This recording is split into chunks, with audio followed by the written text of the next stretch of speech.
Hello student, welcome to my YouTube channel.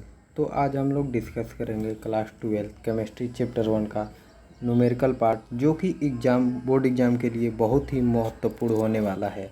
यदि आप numerical करना सीख गए तो आप बोर्ड एग्ज़ाम में अच्छा मार्क्स प्राप्त कर सकते हैं। तो बिना देरी के चलिए स्टार्ट करते हैं। तो मेरा फर्स्ट न्यूमेरिकल क्या है, ये बोल रहा है 6.56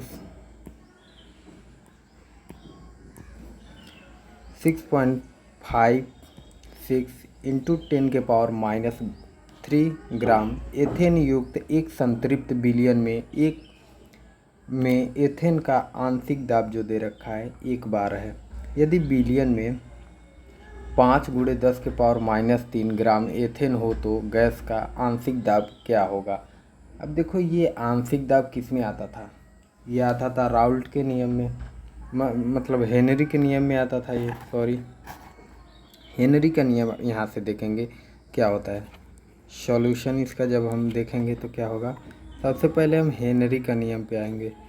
हेनरी का नियम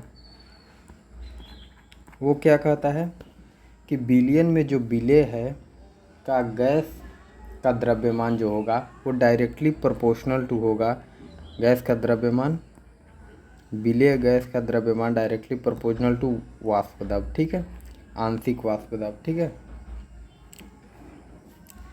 तो यहाँ से प्रोपोर्शनलिटी जब हटता है तो एक कांस्टेंट आता है जिसे हम KH हेनरी नियतांक कहते हैं, ये हेनरी स्थिरांक कहते हैं, ठीक है। तो देखो, फर्स्ट ऑफ ऑल में हम क्या करेंगे, हमें इसमें क्या दे रखा है, इतना ग्राम एथेन युक्त, यानी ये किसका मान दे रखा है हमें, ये m की वैल्यू दे रखी है। ग्राम में है तो मास ही होगा, तो मास में रख देंगे गैस का द्रव्यमान।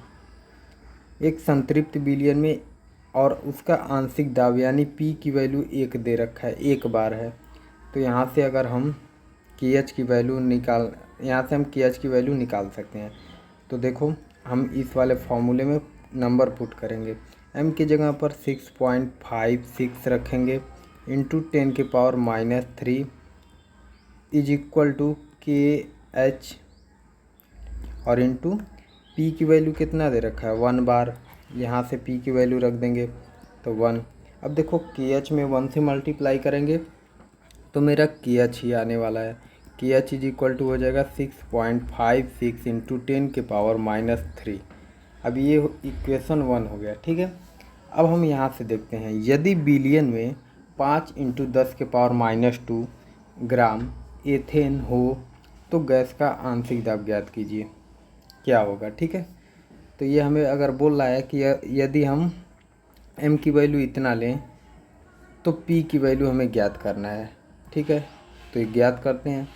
यदि हम इसे यहीं पर देखें तो ये हमें बोल रहा है कि m is equal to KH और p है। तो यहाँ से हमें p की वैल्यू यहाँ से ज्ञात करना है, m की वैल्यू हमें ये रखना है और KH की वैल्यू जो हमने निकाला है वो रखना है। तो हम m की वैल्यू यहाँ से पहले p को किनारे कर लेते हैं। देखो, p और इसमें मल्टीप्लाई है तो KH इधर आएगा, डिवाइड में जाएगा, तो इसे हम ऐसे लिख लेते हैं, p is equal to m/KH हो जाएगा। अब यहाँ से हम p की वैल्यू निकालें यहाँ से हम p की वैल्यू निकालेंगे तो कितना आ जाएगा, मेरा m की वैल्यू क्या है, m की वैल्यू हमें दे रखा है कितना, 5 इंटू 10⁻², ठीक है। 5 इंटू 10, ये 0 पॉइंट के बाद 0 लगाने से कोई मतलब नहीं होता, ठीक है। तो 5 इंटू 10⁻² गुणे कुछ नहीं, m की वैल्यू ही तो रखना था, अपान में KH का मान क्या है, यहाँ से लिखेंगे 6.56 इंटू 10⁻³, ठीक है।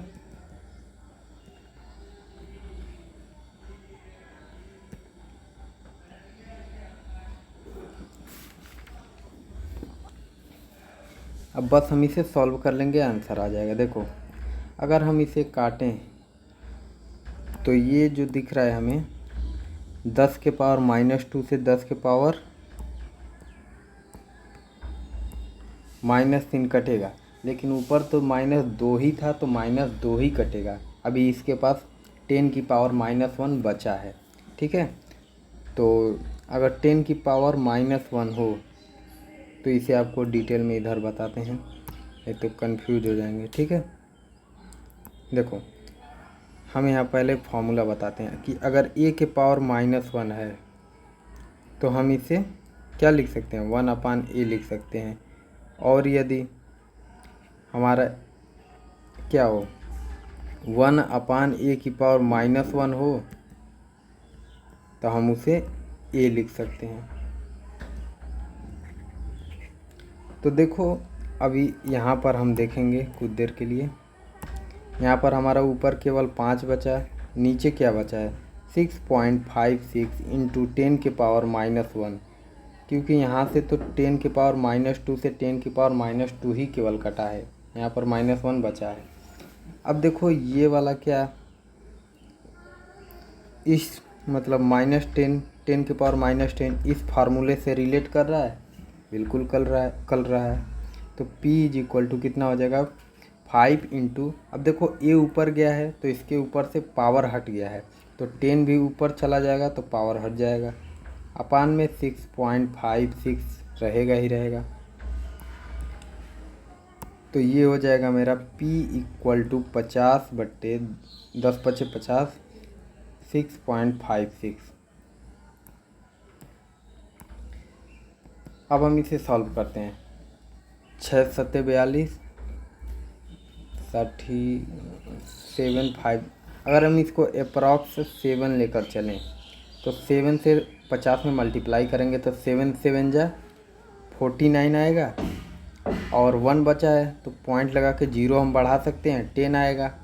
तो 7 1 जा 7, 3 बचा, 0 बढ़ाया 30 हो गया, 7 चौको 28। तो P = इतना बार अप्रॉक्सीमेटली आएगा, ठीक है। आप एग्ज़ाम में भी ऐसे अप्रॉक्सीमेटली लगा कर सकते हैं, जिससे कोई गलत नहीं करेगा। अप्रॉक्सीमेटली मान आएगा तो भी आपका कोई गलत नहीं करेगा। तो अब हम आगे नेक्स्ट क्वेश्चन देखते हैं। ये हमें दे रखा है 1.325 ग्राम निर्जल सोडियम कार्बोनेट को जल में घोलकर 250 मिली विलयन बनाया जाता है। तो ये हमें देखो, ये जो है 250 मिली है और ये इतना ग्राम निर्जल सोडियम कार्बोनेट है, तो ये हमारा विलयन बनाया जाता है। तो निर्जल सोडियम कार्बोनेट का तुल्यांकी भार भी हमें दे रखा है, तुल्यांकी भार दे रखा है 53। तो विलयन की नॉर्मलता पूछा है। अब हम विलयन की नॉर्मलता का फार्मूला देखेंगे। N क्या होता है, ग्राम तुल्यांकी भार की संख्या, ग्राम तुल्यांक की संख्या, ग्राम तुल्यांक,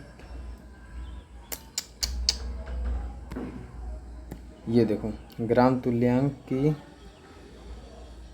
संख्या अपान आयतन। अगर लीटर में ले तो ऊपर 1000 से मल्टीप्लाई नहीं होगा, अगर मिली में है तो अवश्य बात होगा। अब देखो हम क्या कर रहे हैं, यहाँ से हम नॉर्मलता निकालेंगे। नॉर्मलता = क्या हो जाएगा, मेरे पास ग्राम तुल्यांकों की संख्या हमें दे रखा है। अब देखो ग्राम तुल्यांकों की संख्या हम कैसे निकालते हैं। तो ग्राम तुल्यांक, ग्राम,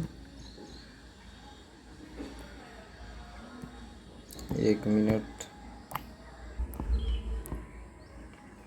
तो सबसे पहले नॉर्मलता निकालने के लिए हमें ग्राम तुल्यांकों की संख्या की ज़रूरत पड़ेगी, तो हम उसे निकाल लेते हैं सबसे पहले। तो ग्राम तुल्यांकों की संख्या बराबर हो जाएगी, ग्राम तुल्यांकों की संख्या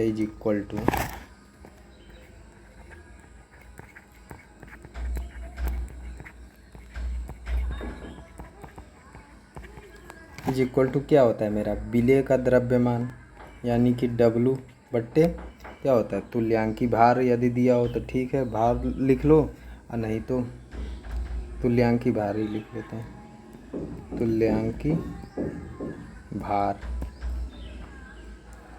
तो ग्राम तुल्यांकों की संख्या हमें कैसे पता चलेगा? ये देखो, भार कितना दे रखा है, शुरू में ही भार दे रखा है 1.325 अपान में तुल्यांकी भार हमें ये नीचे दे रखा है 53। अब ये सॉल्व यहाँ पर नहीं करेंगे, हम इसे डायरेक्ट नॉर्मेलिटी के फॉर्मूले में पुट करेंगे। तो यहाँ से इसे हटाकर अब नीचे देखते हैं।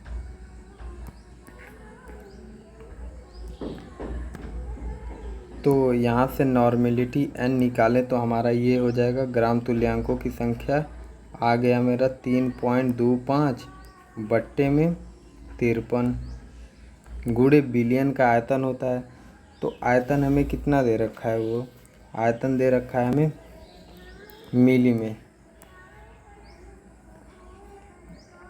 ये देखो 250 मिली दे रखा है, तो हम इसमें रख के 1000 से गुणा करा देंगे। अगर लीटर में दिया होता तो कुछ नहीं करते, तो 250 गुणे 1000 करा दिया। अब देखो, आप जानते होंगे कि अगर हमारे पास 3 डिजिट का मतलब पॉइंट के बाद 3 डिजिट है, अगर उसे 3 जीरो वाले नंबर से मल्टीप्लाई करें, जैसे 1000 हो गया, तो वो क्या करेगा? वो मतलब पॉइंट हटा देता है। तो 3 जीरो है और इसके पास 3 डिजिट है, तो ये हटा देगा पॉइंट। तो 1325 बट्टे कितना हो जाएगा हमारा? 53 गुणे 250। अब देखो, अगर हम इसे 5 से काटें तो ये बहुत इजीली कट जाएगा। 5 से देखो, 5 से 13 नहीं कटेगा, 10 5 दूनी 10, हमारे पास 3 बचा, 3 और 2 32 हो गया। तो 6 पचे 30, 2 बचा, 5 पचे 25, ये 5 से कितने बार कटेगा? 5 पचे 25, 50 हो गया ये। फिर भी अभी 5 से कटेगा, 5 से कितने बार में? 5 पचे 25, 5 तिहाई 15, 5 से कितने बार मतलब 10 बार में कटेगा। ये देखो, 53 से 53 पूरा कट गया। हमारे पास नॉर्मेलिटी आ गई 1/10, यानी कि अगर देखो नीचे 1 जीरो हो तो 1 डिजिट बाद पॉइंट लगा देते हैं, यानी कि मेरा हो जाएगा, ऊपर 1 है तो बस यहाँ पर पॉइंट लगा दो। आप ऐसे भी लिख सकते हैं या फिर 0.1 भी लिख सकते हैं। तो इतना इसकी नॉर्मेलिटी आई। ठीक है, तो अब हम देखते हैं दूसरा अपना क्वेश्चन नंबर 3। ये क्या बोल रहा है? ये बोल रहा है कि 299 kelvin, 298 99, 1 minute, it is not विज, हाँ 293 केल्विन है। ठीक, 293 केल्विन पर जल का वाष्प दाब हमें दे रखा है, इतना है। यदि 25 ग्राम ग्लूकोज को 450 ग्राम जल में घोला जाता है, तो ये देखो, ये क्या है? ग्लूकोज है, तो ये विलय हो जाएगा, छोटा W का मान हो जाएगा, ये बड़ा W का मान हो जाएगा। घोले तो 293 केल्विन पर जल का वाष्प दाब परिकलित कीजिए। ठीक है, करते हैं। देखो, वाष्प दाब से रिलेटेड हमने पढ़ा था राउल्ट का नियम। तो राउल्ट का नियम क्या था? P माइनस PS बट्टे P था, बराबर था मोल प्रभाज के। ठीक है, इसका मोल प्रभाज निकालेंगे, यहाँ पर ग्लूकोज का ही निकालेंगे, तो G लिख दे रहे हैं।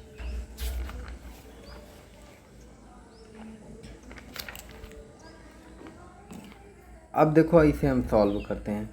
अगर हम देखें तो मोल प्रभाज X इज इक्वल टू होता है विलेय का मोल प्रभाज बट्टे बिलियन का मोल प्रभाज। बिलियन यानी विलेय प्लस विलायक दोनों का मोल। ठीक है, तो इसके जगह पे हम वो भी रख सकते हैं, तो वही रख देते हैं। ठीक है, तो यहाँ से हम इसे हटाएंगे और यहाँ पर आ जाएगा मेरा Na अपान Na प्लस Nb आ जाएगा।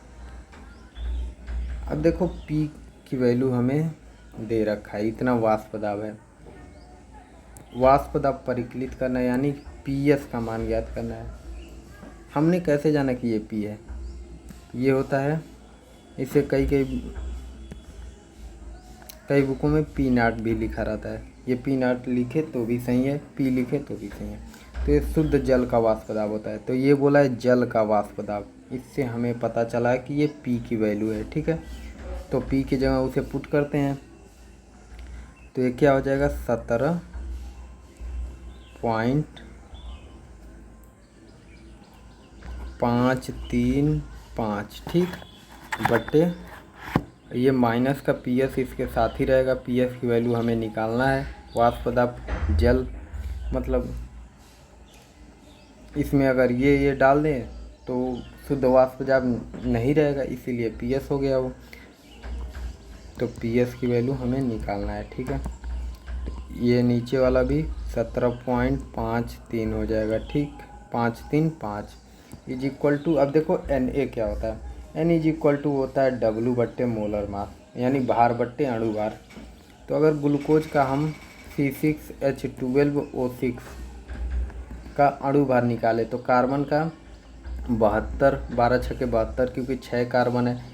इसके पहले हमने अणु भार निकालना बहुत, इसके पहले वाला वीडियो में बता चुका हूँ, तो इसमें डायरेक्टली हम निकाल रहा हूँ, ठीक है।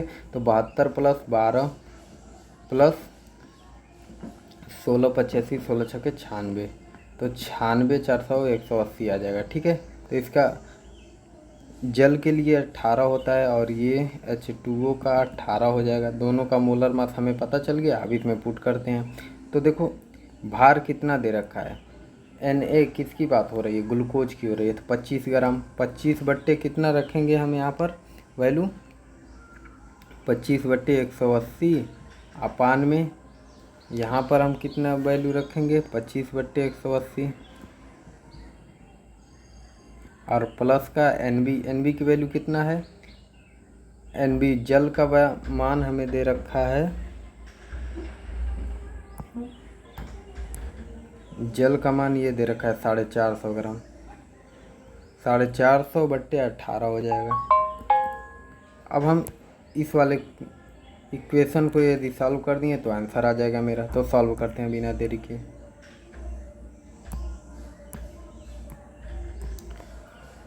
अब जो हमें कट रहा है वो काट लेंगे। ये अगर हम देखें तो 18 से कितने बार में कटेगा, 18 दोनों 36 होता है, और 45 में से 36 जाए तो 4 5 9 90 बचा, 18 5 90, 25 हो गया। ये वैल्यू मेरी 25 हो गई। तो इसे सॉल्व करने की कोशिश करते हैं थोड़ी। ये तो अभी एज इट इज चलने दो। 25.5 17 पॉइंट इतना PS बट्टे 17.535 चलने दो, और ये हो जाएगा मेरा 25 बट्टे 180 अपान 25 अपान 180 प्लस 25 में देखो इसके नीचे तो अब कुछ नहीं बचा, ठीक है, 1 बचा है। हम इसके नीचे 180 से गुणा करेंगे, तो इसके ऊपर भी हमें 180 से गुणा करना पड़ेगा। क्यों कर रहे हैं, क्योंकि इसके नीचे अब तो 1 बचा है, कुछ नहीं बचा है, तो अभी तो 1 ही बचेगा। देखो अगर हम 180 से 180 को काट दें तो इससे कोई फ़र्क नहीं पड़ेगा। ये हम कैलकुलेशन इजी करने के लिए उससे गुणा कर रहे हैं, ठीक है। आप चाहे तो उसे बिना किए भी कैलकुलेट कर सकते हैं। तो 53.5 minus PS upon 17.535 is equal to, ये देखो अब हमने ये ऐसा क्यों किया, हम दिखा रहे हैं आपको। ऊपर 25 बट्टे 180 है, अपान नीचे भी देखो दोनों का डिनोमिनेटर यानी कि हर सेम है, तो एक जगह लिख लेंगे 180 और दोनों को जोड़ लेंगे। तो देखो दोनों में 25 कामन ले लेंगे, 25 कामन, तो इसके पास 1 बचेगा, 1 बीच में प्लस है, प्लस यहाँ पर 180 बच जाएगा, ठीक है। अब देखो हम 180 से 180 को काट दिए, रुक जाओ, देखो 180 से 180 कट गया। अब देखो 25 से 25 भी कट गया, बचा क्या हमारे पास, ध्यान देना, ऊपर हमारे पास 1/1 बचा है, ये बच गया हमारे पास 1/180 बचा है, ठीक है। 1 मिनट, 180 में 1 जोड़ना भी तो है, 181 बचा है, ठीक है। तो ये मेरा 181 बचा है, ठीक है। तो 181 बचा है, ठीक। अब हम इसे थोड़ा और सॉल्व कर लेंगे, आंसर आ जाएगा मेरा। तो देखो 181 को अब हम इधर भेजेंगे, क्रॉस मल्टीप्लिकेशन करेंगे।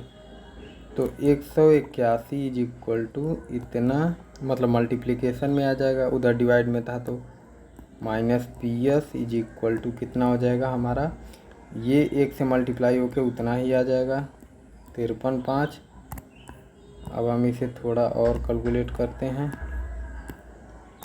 आंसर लेते हैं। ये देखो 181 से इसमें मल्टीप्लाई हो जाएगा, तो 181 गुणे 17.53 ही लिखते हैं। 5 हम 9 लिखे तो भी कोई फ़र्क नहीं पड़ेगा। और 181 P S is equal to 17.53। अब देखो हम क्या करेंगे, इस नंबर को इधर लाएंगे और पी एस को उधर भेज देंगे, ठीक है। तो 181 गुणे 17.53, अब देखो ये प्लस में है तो इधर आएगा माइनस में हो जाएगा, तो माइनस का 17.53 इज इक्वल टू, ये माइनस है इधर आएगा तो प्लस का हो जाएगा 181 पी एस हो जाएगा, ठीक है। अब ध्यान देना, इन दोनों में जो कॉमन मिल रहा है कॉमन ले रहे हैं। 17.53 हमें कॉमन दिख रहा है, तो 181 माइनस यहाँ पर ये हट जाएगा तो 1 बचेगा, ठीक है, क्योंकि 1 सबका मल्टीपल होता है। और ये 181 पी एस हो जाएगा। अब ध्यान देना,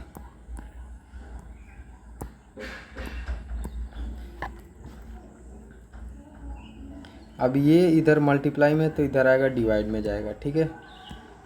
तो यहाँ पर क्या बचेगा, 181 में से 1 घटाएं तो 180 बचेगा, और इज इक्वल टू हो जाएगा मेरे पास 181 पी एस अपान में कितना आ जाएगा, मतलब 17 पॉइंट इतना आ जाएगा, ठीक है, 53। अब देखो अगर हम 181 को अप्रॉक्सीमेट 180 मान लें तो क्या ये 180 से 180 कट नहीं जाएगा, तो कुछ देर के लिए हम उसे 180 मान ले रहे हैं, ठीक है। तो 180 से 180 कट जाएगा, ऐसे आप मान के कर सकते हैं पेपर में। तो पी एस, अब देखो ये 17.53 जो है इधर आएगा, तो इधर डिवाइड में है तो इधर आएगा मल्टीप्लाई में जाएगा, तो इधर कुछ बचा नहीं है, यानी कि 1 बचा है, ठीक है। तो 17.53 1 से गुणा होके इतना ही आ जाएगा पी एस। तो पी एस की वैल्यू मेरी इतना आ जाएगी, ठीक है। तो अप्रॉक्सीमेट मेरा इतना आ जाएगा। और वैल्यू इसको हम, इसका मतलब मात्रक कैसे लिखेंगे, यूनिट जो हमें दे रखा था, क्या दे रखा था, mmHg दे रखा था क्वेश्चन में। ये देखिए, दिखाते हैं आपको, ये दे रखा है ना। तो ऐसे अप्रॉक्सीमेट मान के आप कर सकते हैं, कोई काटेगा नहीं। तो आज के लिए इतना ही, इसके बाद हम लोग अगले वाले लेक्चर में देखेंगे। Thank you.